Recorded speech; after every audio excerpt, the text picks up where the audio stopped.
Hello everyone, I Samish Pale, lecturer in Mechanical Department NIT Polytechnic Nagpur, welcome you all in the course that is Thermal Engineering for 3rd SEM Diploma in Mechanical Engineering student. In this course, we already started with our second chapter that is ideal gases and ideal gas processes, and today's topic is numerical on adiabatic process. इसके पहले वाले lecture में अपन ने adiabatic process क्या होता है उसका PV और टीएस डायग्राम देखा था, और आज का जो अपना टॉपिक है वो क्या है, numerical on adiabatic process. So before starting with today's topic let us discuss what we have learn in the previous lecture. आज का टॉपिक चालू करने के पहले अपन एक बार देख लेते हैं कि इसके पहले वाले वीडियो में अपन ने क्या पढ़े थे. इसके पहले वाले वीडियो में अपन ने पीवी एंड टीएस डायग्राम देखे थे एडियाबेटिक प्रोसेस के लिए. एडियाबेटिक प्रोसेस के लिए अपन ने क्या देखे थे, पीवी और टीएस डायग्राम किस तरीके से बनाई जाती है वो देखे थे अपन ने एडियाबेटिक प्रोसेस के लिए. उसके बाद में अपन ने पढ़े थे formula to find out work done, heat transfer, change in internal energy, change in enthalpy and change in entropy. Formula देखे थे काय के लिए, वर्क डन के लिए, हीट ट्रांसफर के लिए. फॉर्मूला देखे थे अपन काय के लिए, वर्क डन के लिए. उसके बाद में हीट ट्रांसफर के लिए, चेंज इन इंटरनल एनर्जी के लिए, चेंज इन एंथैल्पी के लिए, और चेंज इन एंट्रोपी के लिए. कौन से प्रोसेस के लिए, एडियाबेटिक प्रोसेस के लिए. इसके पहले वाले वीडियो में अपन ने देखे थे. क्लियर है. सेशन आउटकम, आज का वीडियो पढ़ने के बाद में आप कौन सी चीज़ सीखने वाले हो वो होता है क्या, सेशन आउटकम. तो after watching this video the learner will be able to solve numerical on adiabatic process. आज का वीडियो देखने के बाद में आप लोग न्यूमेरिकल सॉल्व करोगे किससे रिलेटेड, एडियाबेटिक प्रोसेस से रिलेटेड. प्रोग्राम आउटकम, ये कुछ प्रोग्राम आउटकम्स है जो बॉक्स में गिवन है आपको. ये जहाँ पर टिक किया हुआ है वो प्रोग्राम आउटकम आज के वीडियो से मैप करेंगे. आज के वीडियोस उसको फुलफिल करेंगे, और जहाँ पे डैश गिवन है वो आज के वीडियो को फुलफिल नहीं किया रहेगा. क्लियर है. तो चलो स्टार्ट करते हैं अपन अपना न्यूमेरिकल काय के ऊपर में, एडियाबेटिक प्रोसेस के ऊपर में. काय के ऊपर में न्यूमेरिकल पढ़ना अपने को, एडियाबेटिक प्रोसेस के ऊपर में. तो एडियाबेटिक प्रोसेस के ऊपर में तो न्यूमेरिकल सॉल्व करने की वही स्टेप्स रहेंगी जो इसके पहले में अपन ने स्टेप्स यूज़ करे थे.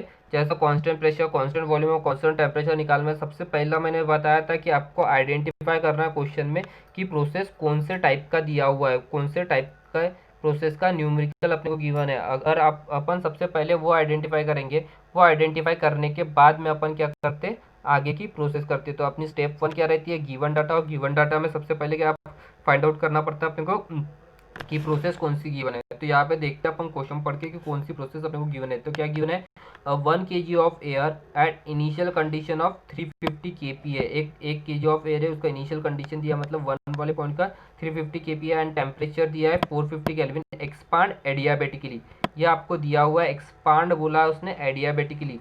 एडियाबेटिकली बोला, जब भी क्वेश्चन में अगर आपको एडियाबेटिकली बोला तो ये एडियाबेटिकली या आइसेंट्रोपिकली, ऐसा अगर कोई वर्ड्स अगर क्वेश्चन में यूज़ किया है, कौन से, एडियाबेटिकली, आइसेंट्रोपिकली, अगर ऐसे कोई वर्ड यूज़ किया तो सरदम याद रखना कि वो प्रोसेस कौन से, वो न्यूमेरिकल कौन से टाइप का है, एडियाबेटिक प्रोसेस का या आइसेंट्रोपिक प्रोसेस का. ये हरदम आपको याद रखना है. तो आपने आइडेंटिफाई कर लिया प्रोसेस कौन से टाइप का, एडियाबेटिक के लिए, मतलब ये प्रोसेस कौन से टाइप का है, एडियाबेटिक. तो यहाँ पे अपन गिवन लिखते हैं. तो स्टेप 1 अपनी सॉल्यूशन में स्टेप 1 क्या रहती है, सबसे पहले गिवन डेटा. गिवन डेटा कौन सी प्रोसेस है, अपनी एडियाबेटिक प्रोसेस है. उसके बाद में अपन अभी प्रोसेस पता चल गए तो एक एक चीज़ अपन गिवन डेटा लिखते हैं. तो सबसे पहले अपने को दिया है 1 kg of air. 1 kg of air मतलब मास दिया हुआ है किसका, एयर का, कितना, 1 kg at an initial condition. Initial condition बोला तो अपने को 1 वाले पॉइंट की वैल्यू दिया है ऑफ 350 kPa. kPa का की यूनिट होती है, मैंने बताया था अपन ने देखे थे, केपीए का की यूनिट होती है प्रेशर की. तो इनिशियल कंडीशन बोला था तो अपने को P1 इक्वल्स टू दिया है कितना, 350 kPa. कितना दिया है उसने, 350 kPa. और मैंने बताया था कि अपने को जब भी न्यूमेरिकल अपन सॉल्व करेंगे थर्मोडायनेमिक प्रोसेसेस के ऊपर में, तो जो प्रेशर रहेगा वो अपने को kPa में नहीं चाहिए, वो अपने को हरदम काय में चाहिए, न्यूटन पर मीटर स्क्वायर में. मतलब अपना ये जो 350 kPa है, ये जो अपना 350 kPa है, इसको अपने को कन्वर्ट करना पड़ेगा काय में, न्यूटन पर मीटर स्क्वायर में. और केपीए को न्यूटन पर मीटर स्क्वायर में कन्वर्ट करना है तो जो भी वैल्यू दे देंगे वो वैल्यू को मल्टीप्लाई करते हैं अपन कैसे, 10⁻³ से कैसे मल्टीप्लाई करते हैं 10⁻³ से। तो P1 इक्वल्स टू ये कितना हो जाएगा 350 multiply by 10⁻3। M equals to कितना अपने को 1 kg दिया था, प्रेशर कितना दिया है 350 kPa, प्रेशर कितना दिया था अपने को 350 kPa। तो kPa को अपन न्यूटन पर मीटर स्क्वायर में कन्वर्ट करें तो ये कितना हो जाएगा 350 इंटू 10⁻³ न्यूटन पर मीटर स्क्वायर, ये दिया है। तो इसके बाद में बोलता है एंड 450 केल्विन, ये आपने को दिया है 450, और केल्विन का यूनिट रहता है टेम्परेचर का। तो initial temperature T1 equals to दिया है कितना 450 केल्विन। तो टेम्परेचर आपने को केल्विन में दिया है तो इसको कन्वर्ट करने की जरूरत है क्या, नहीं है। उसके बाद में बोलता है एक्सपांड एडियाबेटिकली, अपन लिख दिया to a final of 130 kPa, to a final of कितना बोला उसने 130 kPa, फाइनल बोला, फाइनल बोले तो ये काय की वैल्यू दी है अपने को सेकेंड वाली। तो यहाँ पे अपने को मिल जाएगा क्या P2, pressure P2 equals to कितना दिया हुआ है 130 kPa, कितना दिया हुआ 130 kPa। फिर से अपने को प्रेशर फाइनल प्रेशर kPa में दिया हुआ है, kPa में अपने को प्रेशर चलता है क्या, नहीं चलता। अपने को ये kPa को कन्वर्ट करना पड़ेगा काय में, न्यूटन पर मीटर स्क्वायर में। तो kPa को न्यूटन पर मीटर स्क्वायर में कन्वर्ट करने के लिए 130 को मल्टीप्लाई किया मैंने कैसे 10⁻³ से, ये आ जाएगा न्यूटन पर मीटर स्क्वायर में। उसके बाद में बोलता है calculate amount of external work done and change in internal energy of the gas during expansion.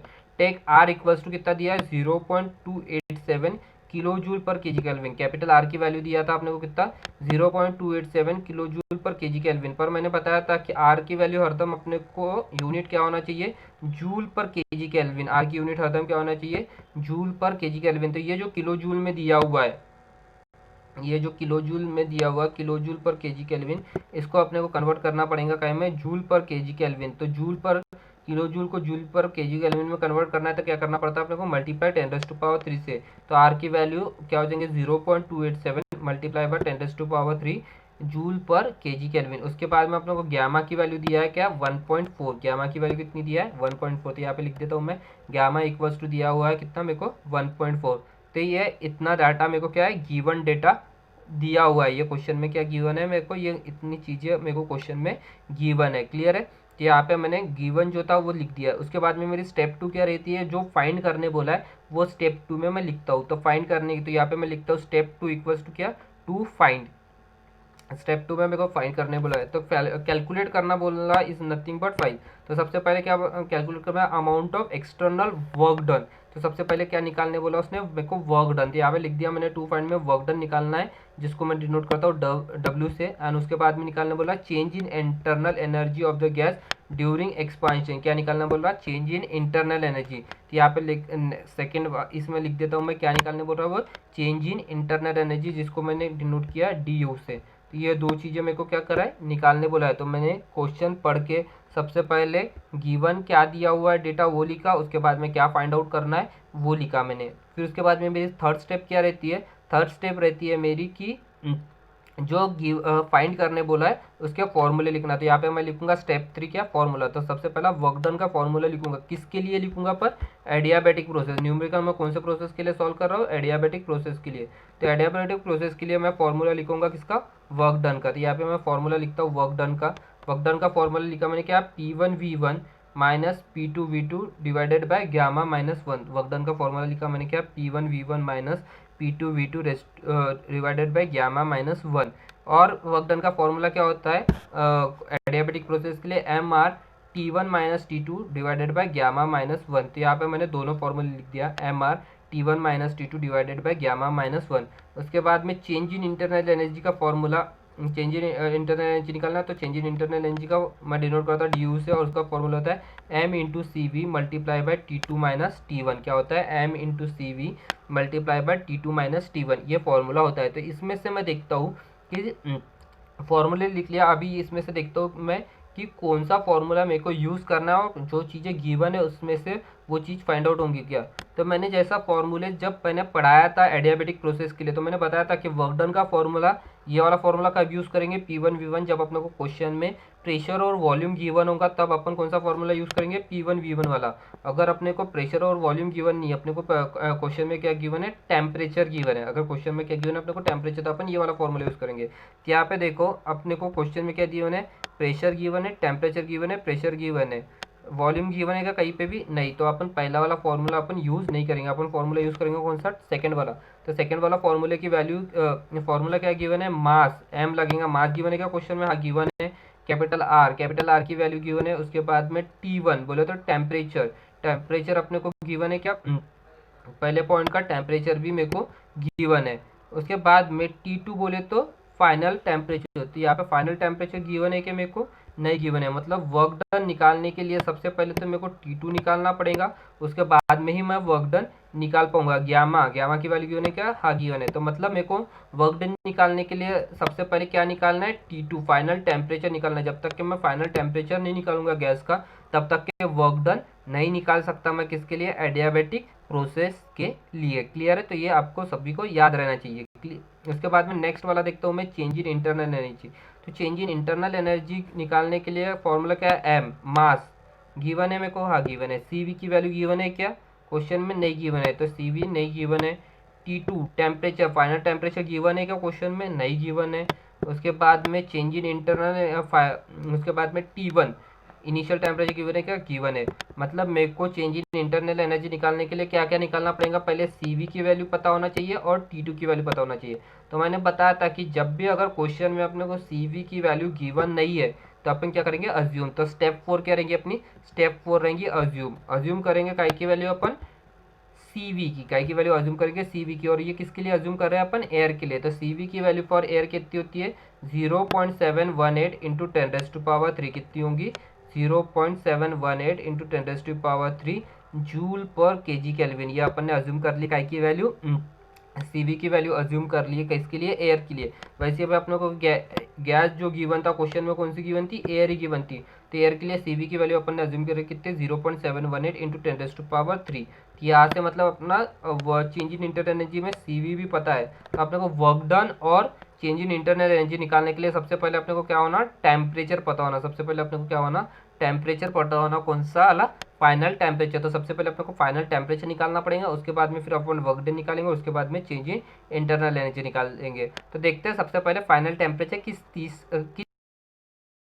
तो यहाँ पर मैंने जो गिवन डेटा था वो यहाँ पर लिख लिया, जो अपने को गिवन डेटा था वो यहाँ पर लिख लिया। उसके बाद में यहाँ पे जो निकालना है वो लिख लिया, और CV की वैल्यू अपन ने अज्यूम किया है। तो सबसे पहले जो चीज़ अपने को निकालने बोला वो सॉल्व करने के पहले, मैंने इसके पहले भी बताया था कि सबसे पहले आपको क्या करना पड़ेगा? PV और TS डायग्राम बनाना पड़ता है। तो आप नेक्स्ट स्टेप करेंगे, step number 5, draw PV and TS diagram. अपने को क्या बनाना पड़ेगा? PV और TS डायग्राम। तो PV और TS डायग्राम किसके लिए बनाएंगे अपन? कौन सी प्रोसेस है अपनी? Adiabatic process. कौन सी प्रोसेस है? Adiabatic process.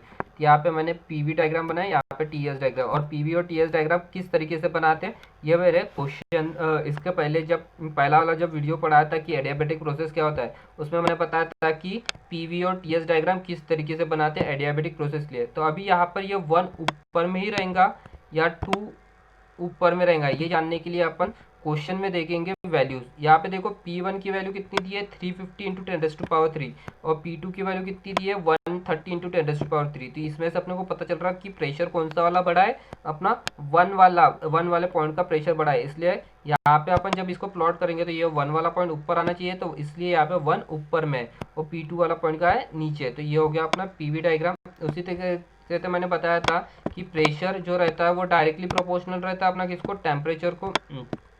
प्रेशर जो रहता है वो अपना डायरेक्टली प्रोपोर्शनल रहता है किसको? टेम्परेचर को। तो अगर प्रेशर 1 वाला पॉइंट का प्रेशर ऊपर में रहेगा, 1 पॉइंट ऊपर में रहेगा, तो यहाँ पे भी टेम्परेचर में 1 पॉइंट कहाँ पे रहेगा? ऊपर में। और एंट्रोपी का पॉइंट कहाँ पे? 2 पॉइंट कहाँ रहेगा? नीचे में। तो ये अपन ने बना दिया। तो अभी अपने को निकालना क्या था? पहले वर्क डन और चेंज इन इंटरनल एनर्जी निकालने के लिए change in temperature, final temperature निकालना था। तो इसके लिए अपन यूज करेंगे क्या? PVT relation. इसके लिए अपन यूज करेंगे क्या? PVT। इसके लिए अपन यूज करेंगे कौन सा? PVT relation. अभी PVT रिलेशन किसके किसके बीच में का यूज करेंगे? प्रेशर और वॉल्यूम के बीच में का यूज करेंगे क्या? नहीं, यहाँ पे प्रेशर और वॉल्यूम तो दिया ही नहीं। अपन PVT रिलेशन यूज करेंगे काय का? टेम्परेचर और प्रेशर के बीच में का। काय के बीच में का? टेम्परेचर और प्रेशर। तो यहाँ पे लिखा मैंने टेम्परेचर और प्रेशर के बीच में का PVT रिलेशन क्या था? T1/T2 equals to P1/P2 raise to power gamma minus 1/गामा। यहाँ पे काय का PVT रिलेशन टेम्परेचर और प्रेशर के बीच में का क्या था? T1/T2 equals to P1/P2 raise to power gamma minus 1। यहाँ से देखो T1 टेम्परेचर पता है मेरे को, T2 ये टेम्परेचर तो मेरे को निकालना है, P1 प्रेशर पता है मेरे को, P2 प्रेशर पता है, गामा की वैल्यू भी पता है, तो एक एक वैल्यू मैं पुटअप करता हूँ। तो T1 की वैल्यू कितनी है 450, यहाँ पे मेरे को पता था 450, तो यहाँ पे मैंने पुटअप कर दिया। T2 मेरे को फाइंड आउट करना है। उसके बाद में P1 की वैल्यू कितनी है 350 इंटू 10⁻3, यहाँ पे मैंने पुटअप कर दिया 350 इंटू 10⁻3। उसके बाद में P2 की वैल्यू कितनी है 130 इंटू 10⁻3, तो यहाँ पे मैंने पुटअप कर दिया 130 इंटू 10⁻3। उसके बाद में गामा की वैल्यू कितनी है 1.4, वो पुटअप कर दिया है। यहाँ पे भी गामा की वैल्यू कितनी है 1.4, ये पुटअप कर दिया। तो ये पूरी वैल्यूज मैं कैल्सी में पुटअप करूंगा। तो यहाँ पे देखो सिर्फ एक ही चीज़ अननोन है, जो कि है मेरा क्या टेम्परेचर T2।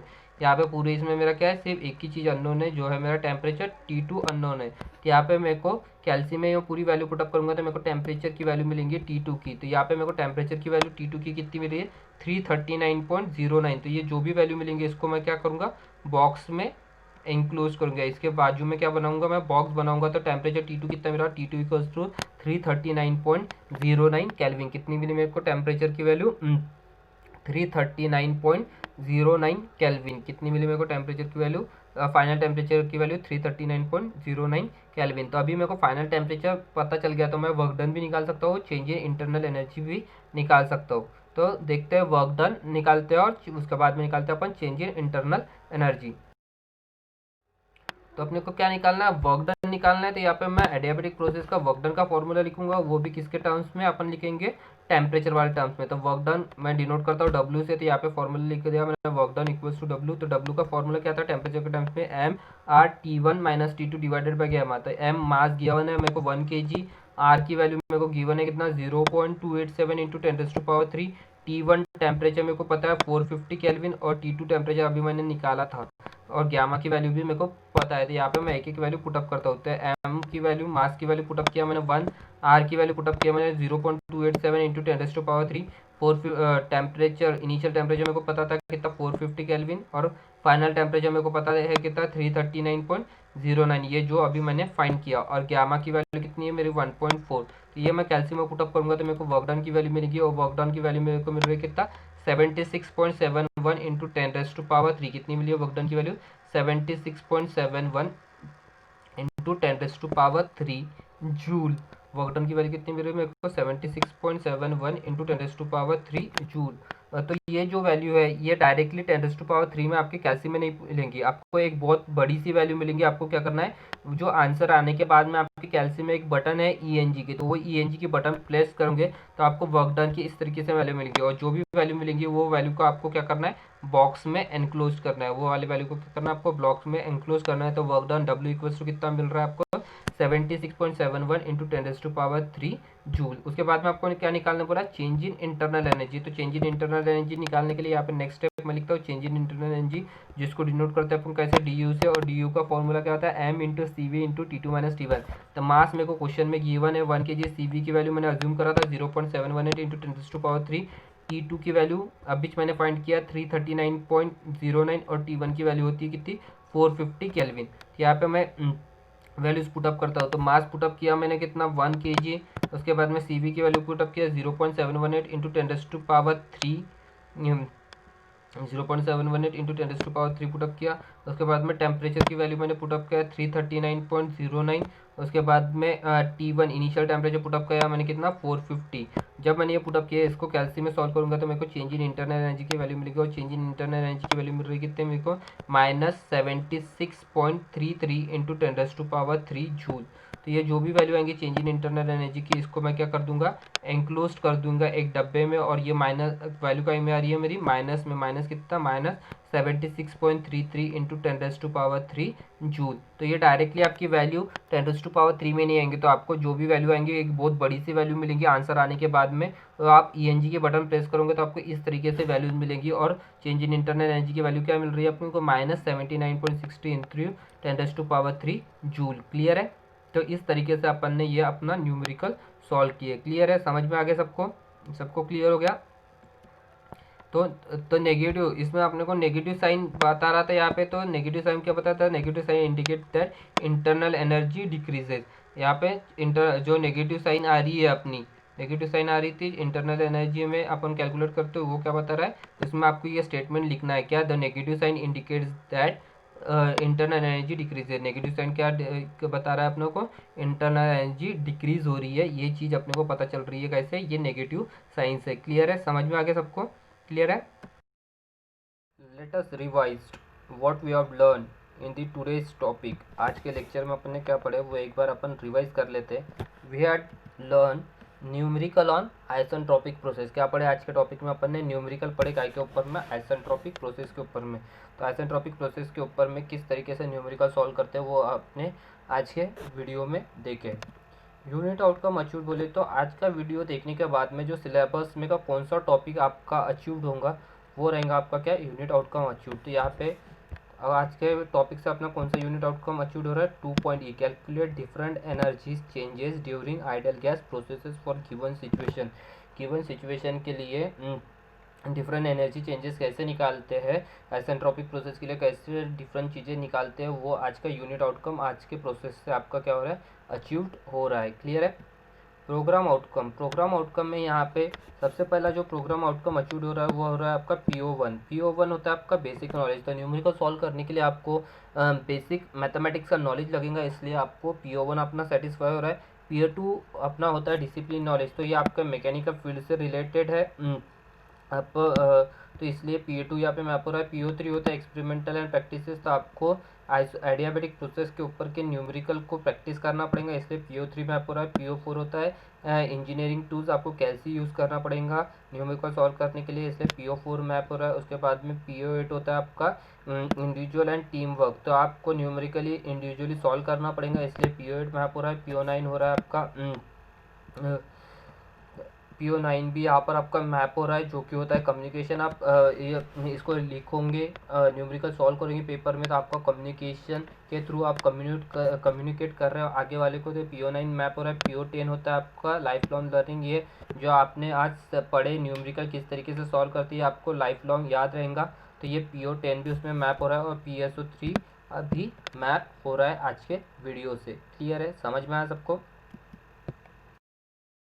तो ये कुछ न्यूमेरिकल्स है जो एडियाबेटिक प्रोसेस के ऊपर में हरदम MSBT में पूछे जाते हैं। तो यही न्यूमेरिकल नहीं, पर इसी टाइप के आपको एडियाबेटिक प्रोसेस के ऊपर में न्यूमेरिकल पूछे जाएंगे। तो ये जो न्यूमेरिकल है ये आपको एज अ असाइनमेंट के तौर पे आपके कॉपी में सॉल्व करना है। और वो सॉल्व कैसे करेंगे, जैसे ये वाले वीडियो में अपन ने एक न्यूमेरिकल सॉल्व करे हैं, उसी पैटर्न में आपको इस वाले न्यूमेरिकल को भी सॉल्व करना है। तो यहाँ पे देखो क्या दिया है, 1 kg ऑफ एयर मतलब मास दिया हुआ है। उसके बाद में इनिशियल कंडीशन बोले तो P1 प्रेशर दिया है, 65 केल्विन मतलब टेम्परेचर दिया है। एक्सपांड एडियाबेटिकली बोला है, एडियाबेटिकली बोला है मतलब ये कौन सी प्रोसेस है अपनी, एडियाबेटिक प्रोसेस। तो यहाँ पे जो भी फॉर्मूला लगाएंगे वो अपन कौन से प्रोसेस का लगाएंगे, एडियाबेटिक प्रोसेस का।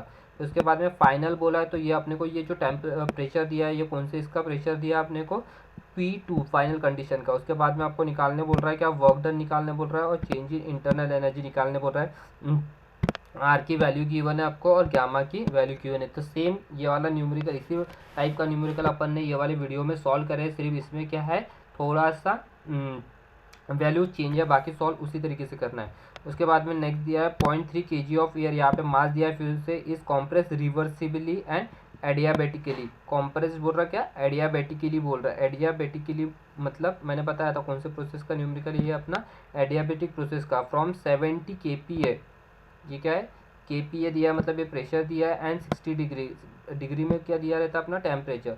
2 अपने को दिया है कितना, 4 MPa। कहाँ तक के कर रहा है ये 4 नहीं है, ये 0.4 है, ये 0.4 कंसिडर, 0.4 MPa तक के ये क्या हो रहा है MPa को, ये प्रेशर है, इसको MPa को कन्वर्ट करना पड़ेगा अपने को न्यूटन पर मीटर स्क्वायर में। तो MPa को न्यूटन पर मीटर स्क्वायर में कन्वर्ट करने के लिए मल्टीप्लाई करते हैं अपन कैसे, 10⁻6 से। कैसे मल्टीप्लाई करते हैं, 10⁻6 से।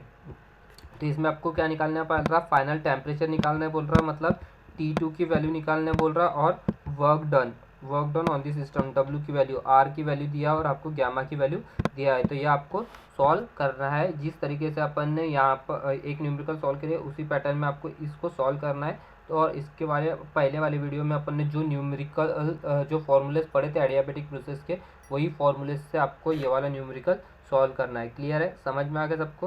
तो इसी तरीके से आपको इसको सॉल्व करना है, समझ में आया। So in this next lecture we will study what is polytropic process. इसके बाद के लेक्चर में अपन देखेंगे कि पॉलिएंट्रोपिक प्रोसेस क्या होता है, पॉलिएंट्रोपिक प्रोसेस में पीवी और टीएस डायग्राम किस तरीके से बनाई जाती है, और उसके अपन different work done, change in internal energy, change in entropy, उसके बाद में heat transfer, change in entropy वगैरह के फॉर्मूलाज देखेंगे किसके लिए, अपन पॉलिएंट्रोपिक प्रोसेस के लिए, इसके बाद वाले वीडियो में। क्लियर है? तो थैंक यू एवरीवन। अगर आज के वीडियो से रिलेटेड आपको कुछ भी डाउट है, कुछ भी चीज़ समझ में नहीं आई, तो आप मुझे डायरेक्टली कांटेक्ट कर सकते हो। मेरे कांटेक्ट इन्फॉर्मेशन यहाँ पे दी हुई है। So thank you once again and happy learning. Thank you.